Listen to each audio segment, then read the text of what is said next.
And, you know, when you win your award, you should, like, give me a free game or something, too. Half-Life! Gordon is just an ordinary scientist going to work one day Ah, Gordon, here you are. when the world sort of falls apart. Gordon, get away from the beach! Shut it down!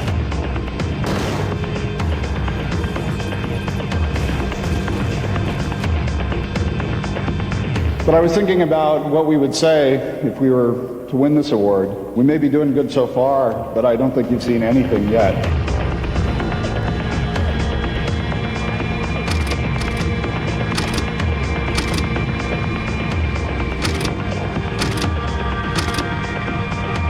The right man in the wrong place can make all the difference in the world.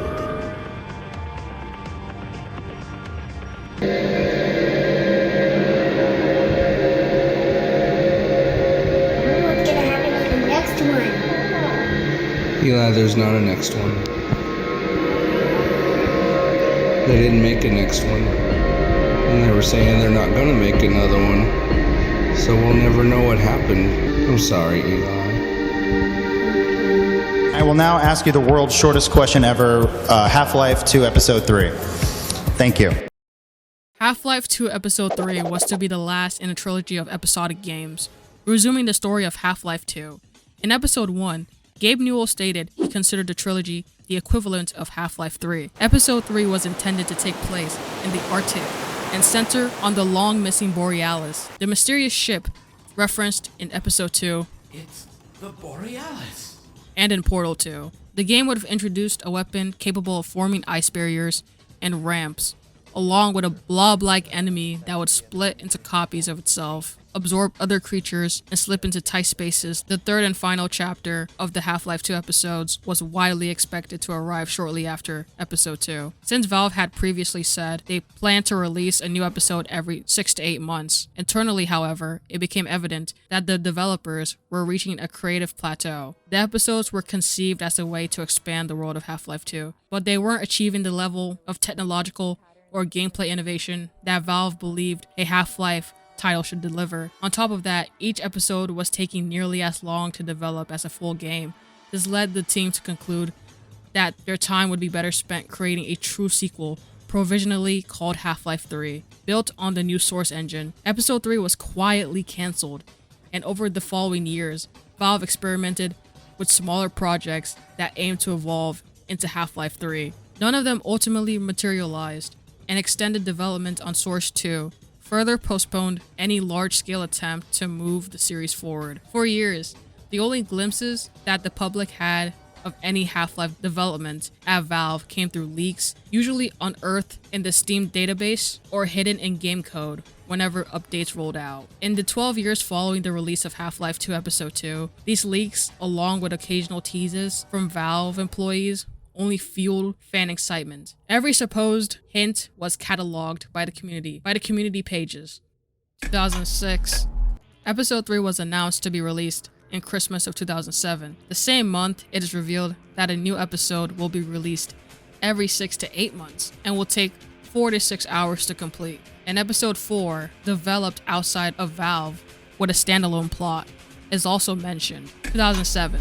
June. Gordon Freeman is confirmed to be the main protagonist of Episode 3. In an October interview with David Spayer and Doug Lombardi about the development of Episode 3, they explained that significant effort has gone into creating a natural transition in terrain and climate between Episodes 2 and 3. They confirmed that players will not be returning to City 17. Spayer also declines comment on PC Gamer UK's speculation that the game's finale might take place in an Arctic research station.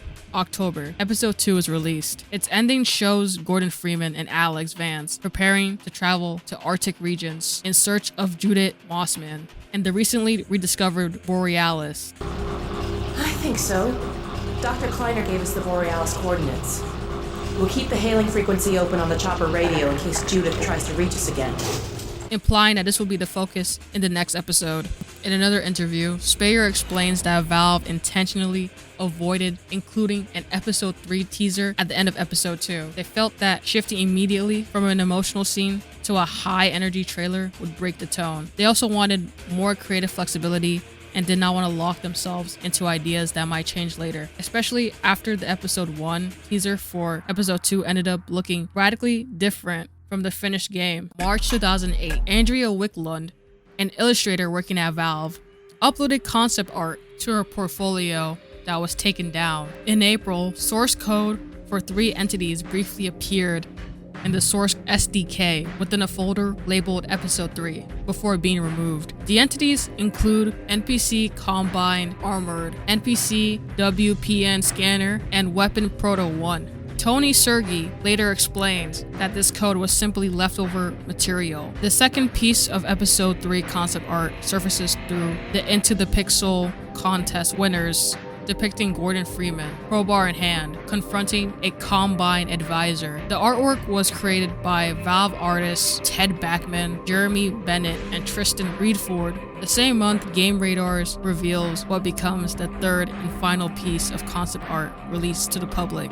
In an interview, Doug Lombardi suggests that news or an announcement about Episode 3 might arrive by the end of the year. He also notes that the gap between Episode 2 and its follow-up will be longer than the intervals between the earlier Half-Life 2 releases. Video footage claiming to show an alpha build of Episode 3 emerges online. It is later confirmed to be a fan-made map.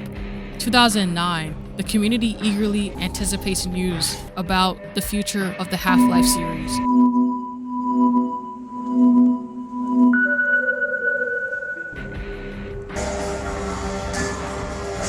But Valve instead announces Left 4 Dead 2, triggering immediate backlash and the creation of the Left 4 Dead 2 boycott group on Steam.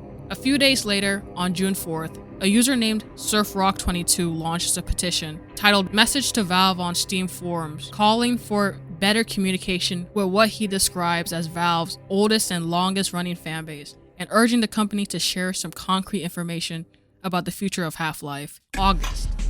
In a video featuring Gabe Newell and 2 interpreters speaking with a small group of hearing impaired attendees about deafness and video games, Newell mentions that Valve is testing the inclusion of a deaf character in a future game within the shared Half-Life and Portal universe. This would serve as both new gameplay mechanic and a source engine feature intended to improve accessibility for deaf players. Newell also suggests a backstory in which Alyx once had a crush on a hearing impaired resistance member.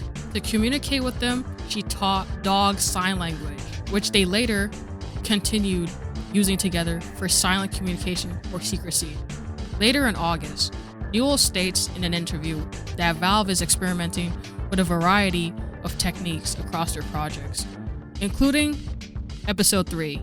He adds that he has nothing to announce at the moment, but he assures fans they will share information as soon as they have material ready to show. 2010. In a March interview, Newell suggests that Valve wants to steer the Half-Life series back toward its psychological horror roots by tapping into players' most profound fears, in which he describes as the death of their children and the fading of their own abilities. In an April interview, he adds that Gordon Freeman will remain essentially unchanged in the next Half-Life installment.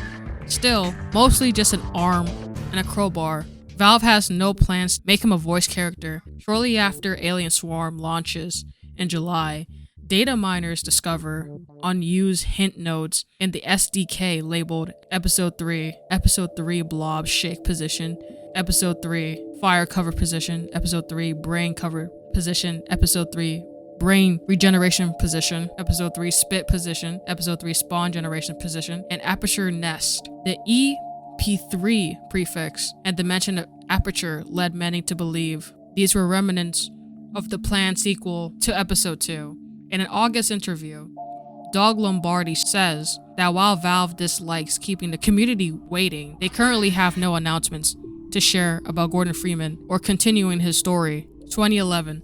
When asked about Half-Life 3 in February, Chet Falazek says that Valve is not prepared to talk about Episode 3 at the moment. March, when asked about the future of the Half-Life series, Doug states that Valve is not finished with Gordon Freeman's story, encouraging fans to hang in there, but offers no further specifics.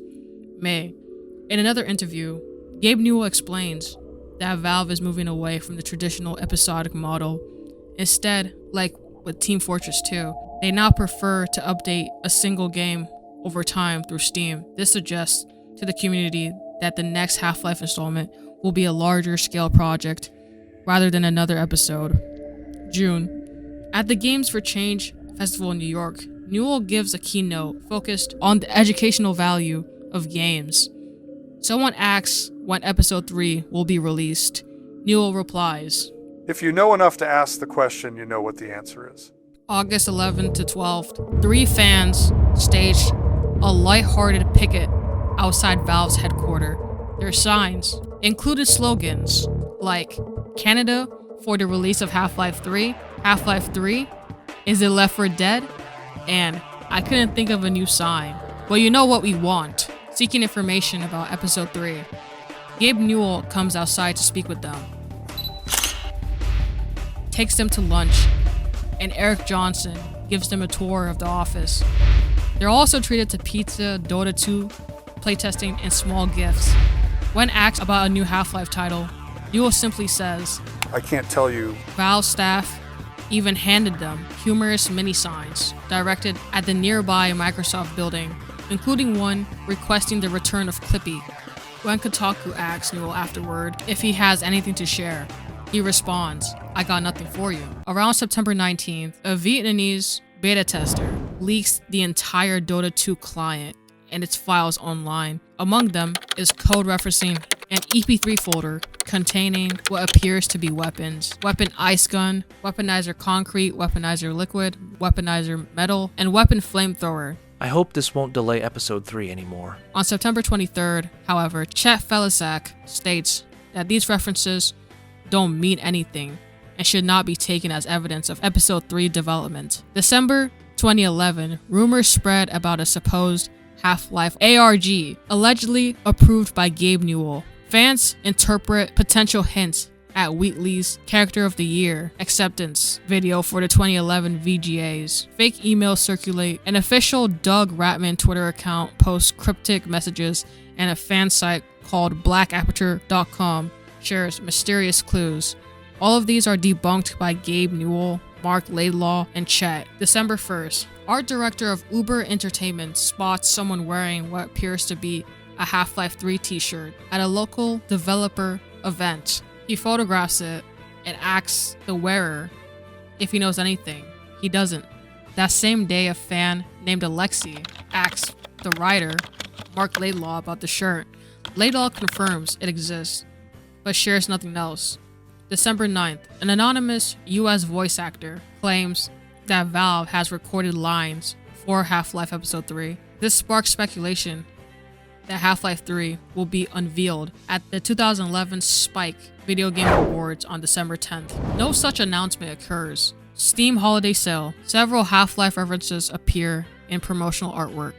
The comic Randolph the Red-Nosed Turret shows 3 stockings labeled Gordon, Alyx, and Dog, and a scene reminiscent of Shell's glimpse of the outdoors in Portal 2, with 3 clouds above. Another image on December 23rd shows Steam mascots riding in Santa's sleigh, with one holding a golden lambda necklace featuring 3 glowing marks. These details fuel a wave of speculation about an imminent announcement. December 23rd, voice actor John Patrick Laurie publicly denies the earlier anonymous claim, saying on his blog that he and his wife Ellen McLean haven't heard anything about a new Half-Life game, and no recording has taken place. He repeats this again on March 23rd, 2012. 2009 petition on Steam user forums evolves into a Steam group called A Call for Communication, surpassing 50,000 members by February 2012. On January 9th, several Half-Life references are discovered in CSGO's beta files, specifically a set of whiteboard textures used on the map office that mentioned a number of major Half-Life 2 characters. On January 5th, a new protest called Operation Crowbar launches on the Steam users forum. The campaign encourages fans to either mail physical crowbars to Valve, or for a cheaper alternative, flood Valve's email accounts and Facebook page with crowbar images and puns. This was another reaction to Valve's silence on the franchise. On January 10th, IGN editor Charles Onyett speculates that given industry trends, 2012 may actually be the year Valve discusses Half-Life 3, suggesting that the studio might be waiting for Sony and Microsoft to reveal details about their next generation consoles before making any announcement. On January 13th, Marc Laidlaw confirms rumors that a fourth canceled Half-Life 2 episode titled Return to Ravenholm had been developed at Arcane Studios between 2006 and 2009, following the Half-Life 3 t-shirt sighting. Gary Newman trolls the fan base by posting a fake Half-Life 3 t-shirt to Twitter, claiming that Valve sent it to him. As of January 19th, the Steam group, A Call for Communication, has been reported on by 27 gaming outlets. On February 4th, a group organizes an event called A Red Letter Day, inviting fans to simultaneously play Half-Life 2 to bring renewed attention to the franchise and rally more supporters. Although the aim is to push Half-Life 2 into Steam's top 10 most played games of the day, it peaks at number 11 with 13,216 concurrent players. A website is launched the day before to coordinate the event and future efforts. On June 9th, a video surfaces. Hey, is that about ready?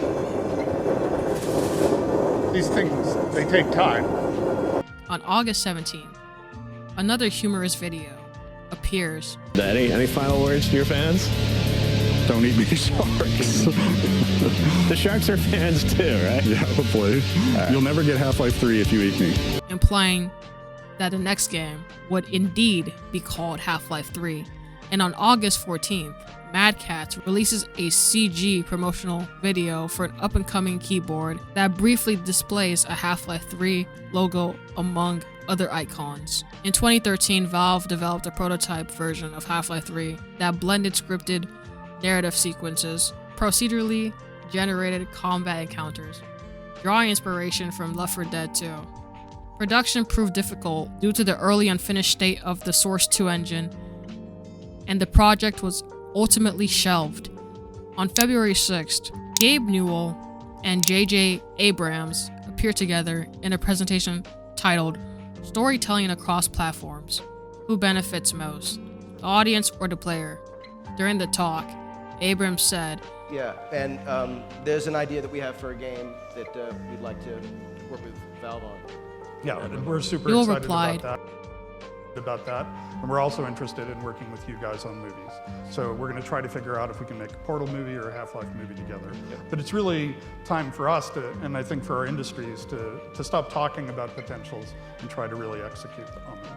So thank you very much for having us. Thank you. This marked the first official mention of the Half-Life series since 2011. On March 28th, game designer David Goldfarb tweeted, "Saw Valve today. They had very nice things." When a user responded, "Half-Life 3 confirmed?" Goldfarb replied, "My silence must be interpreted as silence." The user pressed further. "Reply to this tweet if Half-Life 3 is confirmed." Goldfarb joked back, "I will show my answer with some interpretive dance. Look closely." On June 19th, an internal Valve mailing list labeled Half-Life 3 group leaked online, revealing 42 members out of Valve's then 300-person staff. On August 15th, longtime Valve voice actor John Patrick Lowry stated that Half-Life 3 had not been released because Valve was still refining motion capture technology that would allow characters to react dynamically to players' action. He later clarified that voice actors are the last to know anything, and that Gabe Newell's comments are the only reliable source of information. On August 20th, A fan who had recently toured Valve's offices recounted what their guide said about Half-Life 3. If I told you anything about it, you just have more questions. We only have elements, bits, and pieces of a game. No structure, no story. On September 1st, the Half-Life 3 group list leaked again, this time showing 46 members. A second list titled Half-Life 3 Core surfaced as well, containing 10 developers. The trademark Half-Life 3 was filed, followed on October 2nd by filing for a Portal 3. Both trademarks appear to be filed by Valve, but vanished shortly after. 2015. On July 24th, The Know, now known as Insider Gaming, published a YouTube video claiming to have received information from an anonymous Valve insider. According to the source, in 2009, Half-Life 3 was deep into development, with a team of roughly 100 people, but many were later reassigned to higher priority projects at the time, including Left 4 Dead 2, Portal 2, and Dota 2. Valve's leadership supposedly had little interest in releasing the game, seeing no business need for it. Given the success of Steam, management was also said to be concerned, facing a Mass Effect 3 style backlash if the game wasn't flawless. As a result, resources were intentionally pulled away, slowing development. The game was allegedly still in development, but only by a small team of about 10, with the script, story, and major events already finalized.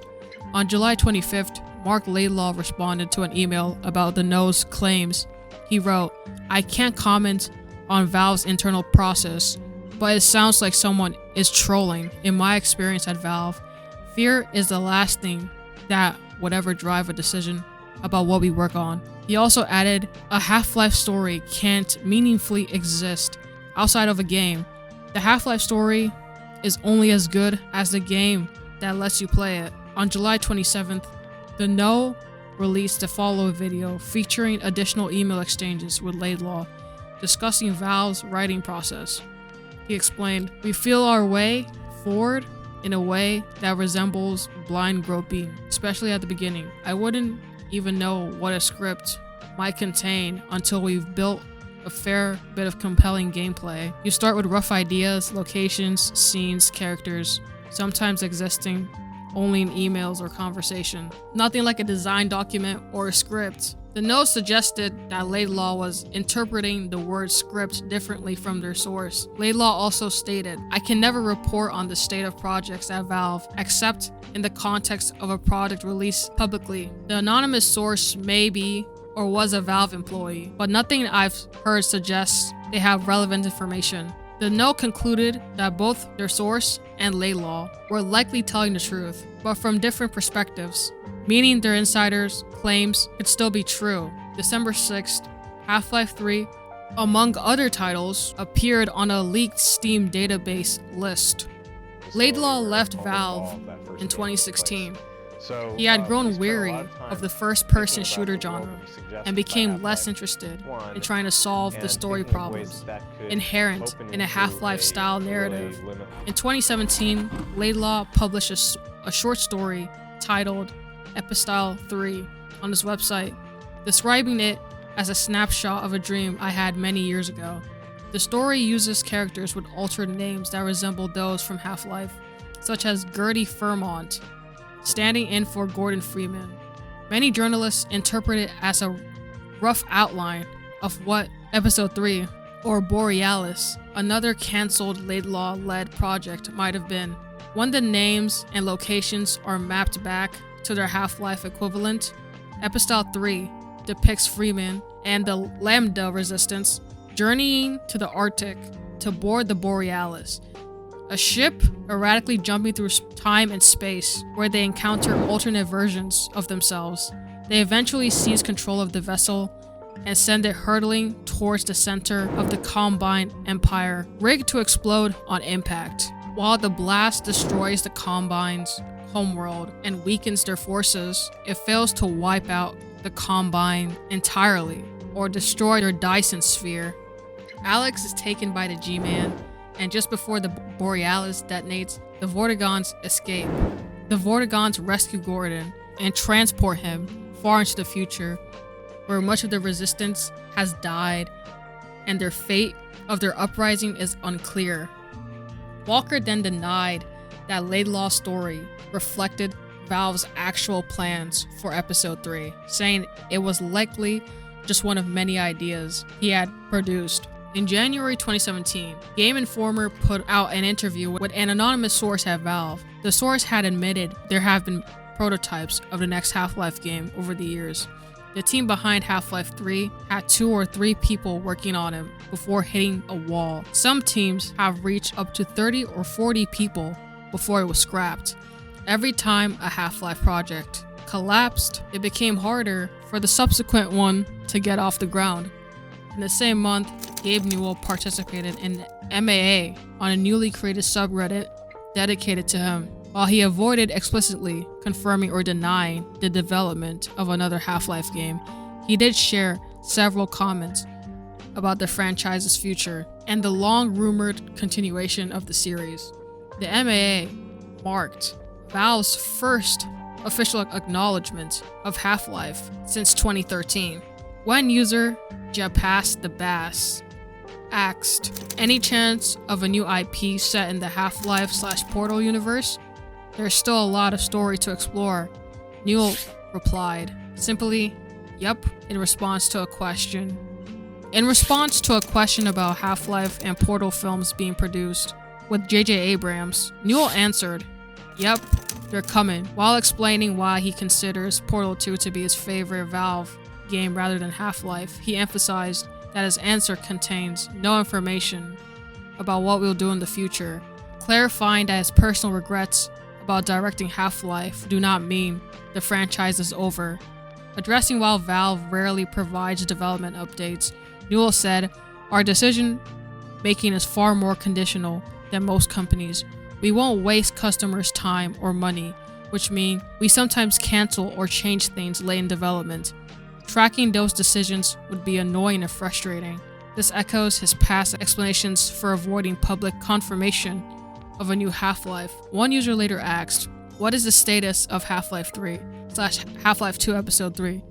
Is Valve still working on any full single-player games? An unidentified source claims Half-Life 3 is cancelled. Are they legitimate?" Newell replied, "The number 3 must not be said. Yes, I personally believe all unidentified anonymous sources on the internet." On February 12, 2018, a Half-Life pack was announced for the Steam version of Final Fantasy XV. Gordon Freeman's HVE suit, glasses, and crowbar would be available in the game to people who pre-ordered. In the video for the announcement, Final Fantasy XV director Hajime Tabata was wearing a headcrab hat, and he said the Half-Life team at Valve sent it to him. People thought this might mean that there is still a Half-Life team at Valve. 2020.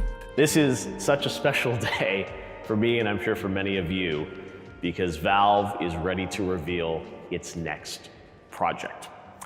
On March 3rd, IGN revealed the first direct feed gameplay of an early stage of Half-Life Alyx as part of the IGN First program. On March 23rd, 2020, Half-Life Alyx released on Steam, making it the first official Half-Life installment in 12 years. On July 9th, the final hours of Half-Life Alyx was released. The digital book details of the development of Half-Life Alyx and the prototypes and other cancelled Valve projects, including Half-Life 3. The book also mentions an unannounced game in development since 2018. In a 2023 interview, Laidlaw said Epistle 3 was not representative of Episode 3 at all, because real story development can only happen in the crucible of developing the game. He expressed regret for not releasing it, saying it created difficulties for his former colleagues at Valve, and that at the time, he had been deranged and completely out of touch.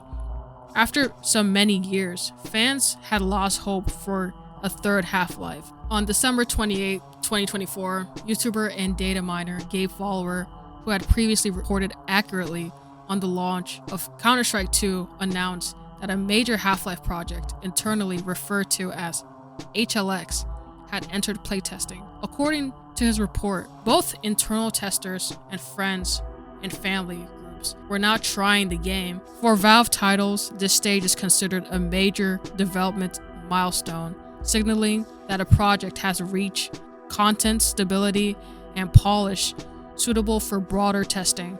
Both Gabe Follower and another fellow data miner, Tyler McVicker, emphasized that this did not guarantee an imminent release.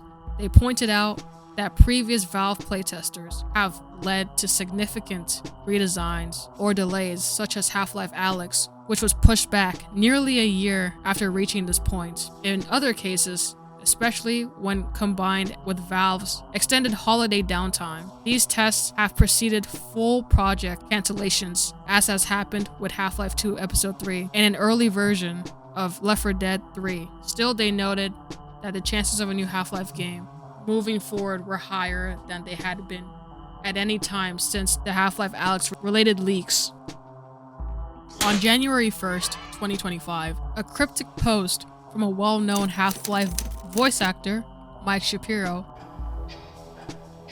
Another year already. Good to see and hear from so many of you.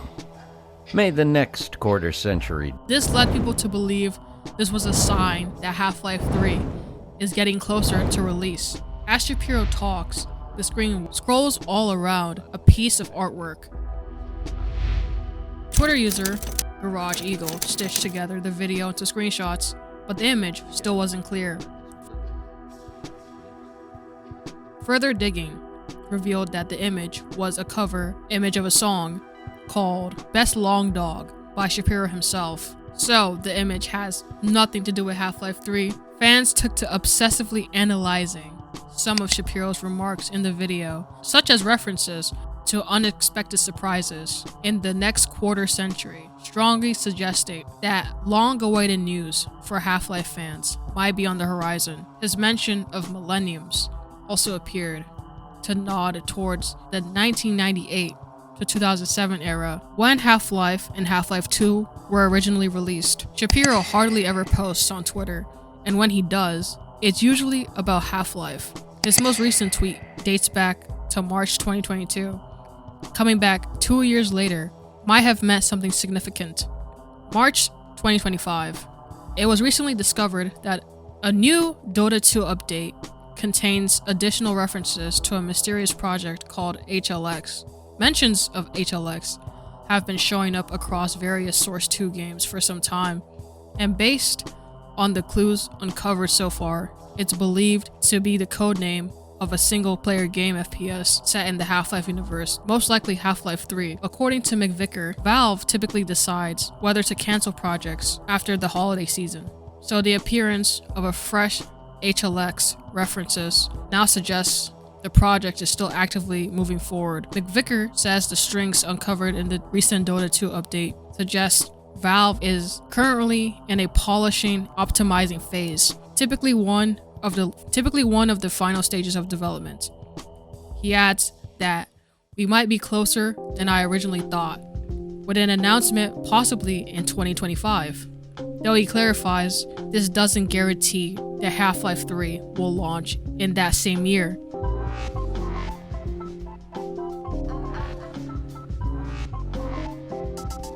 November 10th, 2025, Valve announced a new Linux-based Steam machine, along with a newly redesigned Steam controller, due for release in 2026.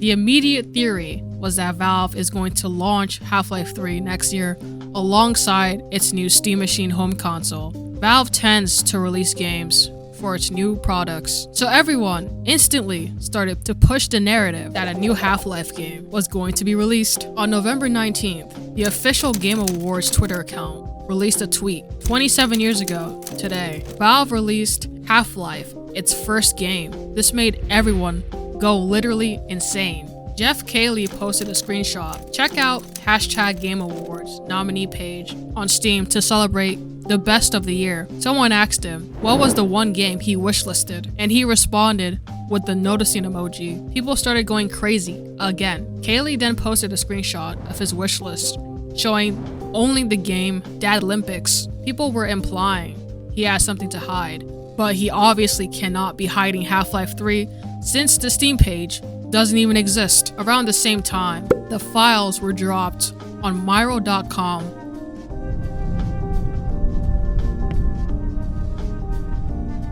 Basically compiling everything that the mods knew about Half-Life 3 at the moment. Development timeline of the game, gameplay mechanics, HV suit, gravity gun, water/liquids, vehicles, fans, weapons, ragdoll, physics, overhauling of AI and NPC behavior, known NPCs and enemies in the new game, such as Xenian creatures like Hound Eye, and the new ones like Zen Gorilla, Zen Jellyfish, and Zen Swooper, and Combine enemies like the Charge, Feral, Manhack, and Snipers. Employee resumes from 2022 to 2023, debunked info, and many other things.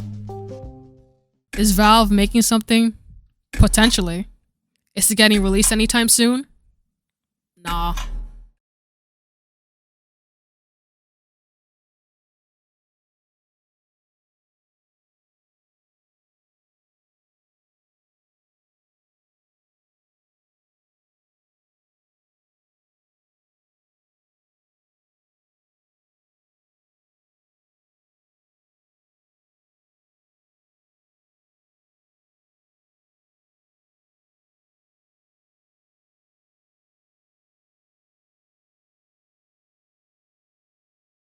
Personal things on stage, but 2025 tested me in ways I didn't expect. In January, my home burned down to nothing but ashes here in the Los Angeles fires. And just a few months ago, I lost my dad, who quietly sat in this audience every single year, proud, supportive, always cheering us on. My mom's here tonight, and we've left an empty seat beside her.